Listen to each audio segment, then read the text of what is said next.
नमस्कार दोस्तों, स्वागत है आप सभी लोगों का। तो आज की इस वीडियो के अंदर वायरमैन जो सेकंड पेपर हुआ है वर्कशॉप कैलकुलेशन इन साइंस का थर्ड सेमेस्टर का, उनके क्वेश्चन को हल करने वाला हूँ मैं आज। तो इसमें क्वेश्चनों की संख्या 25 है। वीडियो को शुरू से लेकर अंत तक पूरा देखें। तो आइए स्टार्ट करते हैं। अगर चैनल पर पहली बार आए तो इसको सब्सक्राइब कर लें। इसके पास जो बेल आइकन है उसको जरूर प्रेस करें ताकि इस तरह की वीडियो का आपको नोटिफिकेशन मिलता रहे। इसके अलावा अगर आगे जितने भी एग्जाम होने वाले हैं उनके आप वीडियो हमें सेंड करें, PDF फाइलें उनको सेंड करें ताकि हम उनके आंसर आपको प्रोवाइड करवा सकें।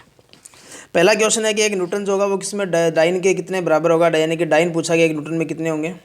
तो न्यूटन जो होता है ये बल की इकाई है, ऐसा ही मात्रक है इसका। लेकिन आपसे जो पूछा गया ये सीजिस मात्रक के बारे में पूछा गया कि एक न्यूटन में डाइन कितने होंगे। तो इसके अंदर जो एक न्यूटन होगा इसमें डाइन की मात्रा जो होगी वो 10 की पावर 5 होगी। तो यहाँ ए आंसर आपका करेक्ट होगा। अगला क्वेश्चन है कि इस वेग कौन सी राशि है।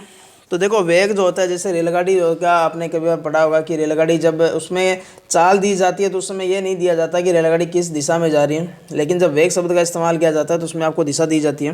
तो यानी कि वेग एक कौन सी राशि है, सदिश राशि है। अगला है साइन 225। तो साइन 225 है, इसको आप 180 + 45 भी लिख सकते हो इस तरीके से। और साइन 180 + थीटा जो होता है वो साइन थीटा होगा, यानी कि साइन 45। और साइन 45 का जो मान जो होता है 1/√2 होगा। तो यहाँ ए आंसर आपका करेक्ट होगा। अगला क्वेश्चन है, अगला क्वेश्चन आपको दिया है एक HP जो होगा इसमें कितने वाट होंगे। तो एक HP के अंदर वाट जो होंगे वो 746 वाट होंगे। तो बी आंसर आपका यहाँ करेक्ट होगा। अगला क्वेश्चन आपसे पूछा गया है कि बेलन जो है उसकी पार्श्व उस तरह का क्षेत्रफल, जैसे ये बेलन है और इसके जो चारों ओर का ये जो पूछा गया आपसे, ये पूछा गया। तो चारों ओर जो होगा, चारों ओर जब इसके घूमेंगे तो 2πr घूमेंगे। और इसके अलावा इसकी कितनी हाइट होगी, तो इसका मतलब इसका जो पृष्ठीय क्षेत्रफल जो होगा उसका जो फार्मूला बनेगा वो 2πrh बनेगा। तो यहाँ बी आंसर आपका करेक्ट होगा। अगला है रेजोनेंस आवृत्ति का फार्मूला क्या होता है। तो जो रेजोनेंस फ्रिक्वेंसी होती है वो 1/2π√LC होगी। तो ये आंसर देखें कहाँ आपको दिया गया है। तो ये जो आपका ए नंबर ऑप्शन है इसके अंदर आपको दिया है कि 1/2π√LC। तो ए आंसर आपका करेक्ट होगा। अगले क्वेश्चन के अंदर आपको तनाव पूछा गया, स्ट्रेस के बारे में पूछा गया। तो स्ट्रेस जो होगा वो, जैसे स्ट्रेस जो होता है वो 1/A होगा, यानी कि इकाई क्षेत्रफल कार्य करने वाला जो बल होता है वो स्ट्रेस के बराबर होगा। तो यहाँ सी आंसर आपका करेक्ट होगा। अगला क्वेश्चन है कि log 10 है, इसको किस तरीके से लिखा जा सकता है। इसको आप इस तरीके से लिख सकते हो log 10, इसको 10 की पावर 2 लिख सकते हो, स्क्वायर लिख सकते हो। 2 को आप आगे ले जाएं और log 10, तो इतनी वैल्यू का जो मान होता है वो 1 होगा। तो यहाँ से आपका जो राइट आंसर मिलने वाला वो सी आंसर आपका करेक्ट होगा। अगला क्वेश्चन है गति। तो जैसे आपको अभी मैंने बताया था, जैसे अगर आपको वेग देता है तो वो सदिश राशि होगी, लेकिन अगर गति देता है तो वो अदिश राशि होगी, क्योंकि गति के अंदर दिशा नहीं दी जाती। तो ए आंसर आपका करेक्ट होगा। अगला क्वेश्चन है कि पानी का जो घनत्व जो होता है वो कितने डिग्री टेम्परेचर पर अधिकतम होगा। तो ये आप लोगों ने पढ़ा भी रखा होगा कि पानी का जो घनत्व होता है वो 4 डिग्री सेल्सियस पर मैक्सिमम होगा और आयतन इसका 4 डिग्री पर न्यूनतम होता है। तो सी आंसर आपका करेक्ट होगा। अगला क्वेश्चन आपको दे रखा है कि अर्धवर्त का क्षेत्रफल क्या होगा। तो देखो वर्त का क्षेत्रफल आपको याद होना चाहिए πr², और आधे वर्त का पूछ रहा है तो आप इसको आधा कर दें। तो यहाँ आपका बी आंसर जो होगा वो करेक्ट होगा। अगला क्वेश्चन है कि फ्लेमिंग का जो राइट हैंड का रूल जो है वो किस चीज़ का पता लगाने के लिए किया जाता है। तो फ्लेमिंग का जो राइट हैंड का रूल है वो धारा की दिशा या EMF की दिशा को ज्ञात करने के लिए किया जाता है। तो यहाँ आपका बी आंसर करेक्ट होगा। फिर अगला आपको क्वेश्चन दिया गया है कि मेगर जो होता है उसका किस चीज़ को मापने में किया जाता है। तो देखो वोल्टेज को मापने के लिए आप वोल्टमीटर का इस्तेमाल करते हो, शक्ति को मापने के लिए आप वाट मीटर का इस्तेमाल करते हो, और करंट को मापने के लिए आप एम्पीयर मीटर का इस्तेमाल करते हो, और हाई प्रतिरोध या इंसुलेशन का प्रतिरोध मापने के लिए आप मेगर मीटर का इस्तेमाल करते हो। तो यहाँ ए आंसर आपका करेक्ट होगा।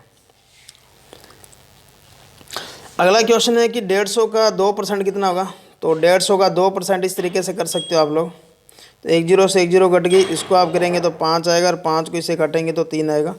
तो अगर आपने 3 आंसर किया है तो आपका यहाँ राइट आंसर होगा। तो यहाँ इसका 3 आंसर जो होगा वो करेक्ट होगा। अगला 15 नंबर क्वेश्चन आपको दिया गया है, इसको इस तरीके से लिख सकते हो, जैसे a² - b², नीचे a - b लिख सकते हो, और इसको इस तरीके से भी लिखा जा सकता है a + b, a - b, और नीचे a - b होगा। तो a - b से a - b कट जाएगा, a + b, यानी कि आपको क्या करना है, इन दोनों को आप जोड़ दें, इसको 61 कर दें। तो 61 और 9 और 1 10 हो गया, और 6 3 और 1 10 हो गया, फिर यहाँ 3 और 1 4 हो गया। तो अगर आपने इसका 4 आंसर निकाला है तो आपका यहाँ 4 जो होगा वो करेक्ट आंसर होगा। अगला 16 नंबर क्वेश्चन है कि x का मान आपको दे रखा है कि 7 - 4√3, और आपको x + 1/x का मान पूछा है। तो इसका आप 1/x निकालेंगे तो आप इस तरीके से निकालेंगे। इसका प्रमेयीकरण किया जाता है इस तरीके से,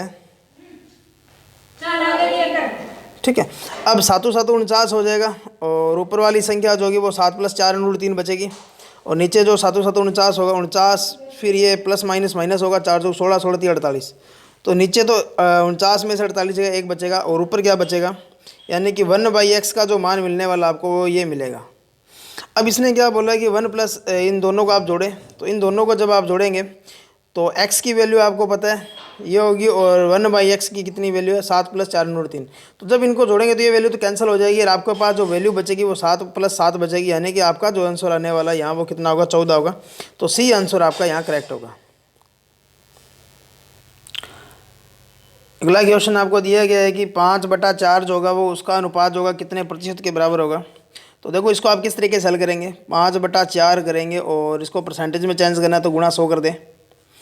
जब इसको आप हल करेंगे तो ये तो आएगा 25, और 25 को 5 से गुणा कराएं तो 125। तो यहाँ आपका डी आंसर जो होगा वो करेक्ट होगा। अगला क्वेश्चन था कि ए बी जो है 5:7 है, बी सी है 6 और 11 है, और ए बी सी का अनुपात पूछा है। तो इसको आप इस तरीके से करें, ए बी और सी, फिर 5 7 6 11, फिर यहाँ 7 रख दें और यहाँ खाली जगह इसको 6 रख दें। तो 5 6 30 आएगा, 7 6 42 आएगा, और 11 7 77 आएगा। 30 42 और 77 जो होगा आपका यहाँ वो राइट आंसर होगा। इसमें आपको इसका जो राइट आंसर होगा वो बी होगा, 30 42 और 77। अगला क्वेश्चन है कि 1 टन जो होगा वो किसके बराबर होगा। तो देखो 1 टन का मतलब होता है 1000 kg, या इसको आप 10 क्विंटल भी लिख सकते हो। तो यहाँ अगर आपने सी आंसर किया तो आपका राइट आंसर होगा। अगला क्वेश्चन है कि log a जो होगा वो किसके बराबर होगा। जैसा कि अपने पिछले जो सवाल किया था उसके अंदर था कि log 10 की पावर अगर 10 है तो इसका मतलब क्या होगा, 1 होगा। वैसे ही अगर इसका बेस और ये यहाँ जो संख्या होती है अगर ये दोनों सेम होती है तो उसका मान 1 होगा, जैसा कि आपको यहाँ दिया गया है। तो इसका जो राइट आंसर होगा, तो इसका 1 जो होगा वो राइट आंसर होगा।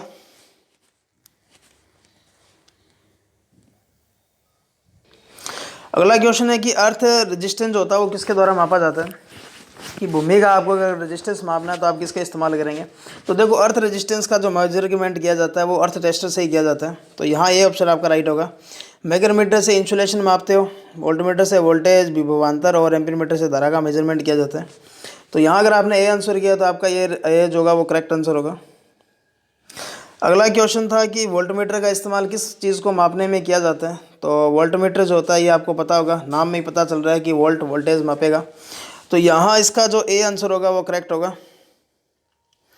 अगला क्वेश्चन है कि 1 मीटर जो होता है वो किसके बराबर होगा। तो 1 मीटर जो होगा उसमें अंदर लगभग 3.28 क्या होते हैं, फुट होते हैं। तो इसका मतलब लगभग आपसे पूछा गया है। तो यहाँ 3 9 6 और 12 इनमें से अगर आप राइट आंसर करेंगे तो ए आंसर होगा वो आपका राइट होगा। इसके अलावा देखें कि ब्रोंज जो है, यानी कि जिसको कहा जाता है कांसा, ब्रोंज को कांसा कहा जाता है। तो कांसा जो होगा वो किस चीज़ का मिश्रण होगा। जैसे आपने नाम सुना होगा ब्रोंज मेटल होता है।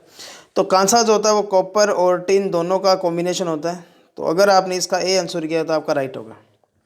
तो यहाँ जो आपको मैंने ये जितने भी आपको क्वेश्चन बताए हैं इसके जितने भी क्वेश्चन हैं सभी की आंसर जो है वो एकदम राइट है। तो आप निश्चिंत रहें, किसी भी तरीके से ये नहीं सोचेंगे आपने जो मैंने आपको निशान बताए हैं वो गलत होंगे।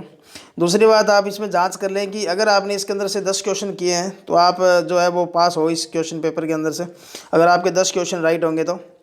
दूसरी बात ये याद रखना कि इसके अंदर नेगेटिव मार्किंग नहीं थी, और इसका मतलब आप अगर आपके 10 क्वेश्चन कैसे भी तरीके से सही हो रहे हैं तो आप लोग पास हो गए इस पेपर के अंदर। दूसरी बात, ठीक है। तो दूसरी बात ये थी कि जैसे ये मैंने आपको बताया था कि वायरमैन का पेपर है, अगर आपके पास किसी और भी ट्रेड का अगर एग्ज़ाम पेपर है तो आप हमें सेंड कर दे, जो हमने व्हाट्सअप नंबर दिया है। तो व्हाट्सअप नंबर मैं आपको एक बार और बता देता हूँ कि 96 60 833 101। इस नंबर पर आप हमें जो है वो व्हाट्सअप कर दें, ताकि आपको जो है नेक्स्ट पेपर जो है उसकी मैं PDF जो आंसर किया है वो प्रोवाइड करवा दूँ। तो दोस्तों आज के लिए बस इतना ही। तो जैसे आपको पहला क्वेश्चन था कि 1 न्यूटन में डाइन कितने बराबर होंगे, तो ये इस तरीके से आपको जितने भी क्वेश्चन मैंने आपको बताए एकदम सटीक बताए, तो आप निश्चिंत रहे, किसी भी तरीके से ये ना सोचें कि जो आपके आंसर है वो गलत है। तो धन्यवाद, देखते रहिए बी चैम्प, यूँ ही प्यार करते रहिए। Thank you. जय हिंद, जय भारत।